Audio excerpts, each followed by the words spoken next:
રાજીનામું આપો, રાજીનામું આપો, રાજીનામું આપો, લકુલેશ ત્રિવેદી રાજીનામું આપો. હાય રે હાય હાય, રાજીનામું આપો, રાજીનામું આપો, લકુલેશ ત્રિવેદી રાજીનામું આપો. હાય રે મેનેજમેન્ટ. જી સર, તો એનએસવાય કઈ રજૂઆત લેના ચાહતી? આજે મહારાજા સયાજીરાવ યુનિવર્સિટીની હેડ ઓફિસ ઉપર એનએસયુઆઈના વિદ્યાર્થીઓ રિપ્રેઝન્ટેશન કરવા માટે આવ્યા હતા.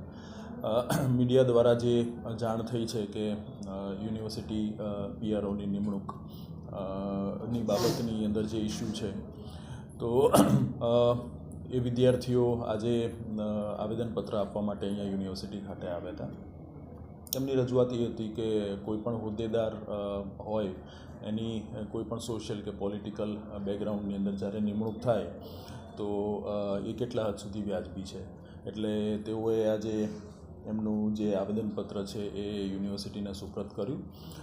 જોકે મીડિયા દ્વારા જ આ ન્યૂઝ પ્રકાશિત થયા હતા અને એની અંદર જ પીઆરઓ શ્રીના નિમણૂકની બાબત હાઇલાઇટ થઈ હતી. હજી ઓફિશિયલ કમ્યુનિકેશન કોઈપણ એજન્સીથી યુનિવર્સિટીને હજી થયું નથી અને 3 દિવસથી પીઆરઓ શ્રી પણ રજા ઉપર છે. એટલે આમનું આવેદનપત્ર આજે યુનિવર્સિટીમાં આપી અને વિદ્યાર્થીઓ ગયા છે. જે કોઈ પણ ઓફિશિયલ કમ્યુનિકેશન યુનિવર્સિટીને થશે તે પછી આના ઉપર જે કંઈ પણ કરવાનું થાય અથવા તો યુનિવર્સિટીને માહિતી મળે એ પછી આગળ જે કંઈ પણ થશે એ વિદ્યાર્થીઓને જણાવવામાં આવશે.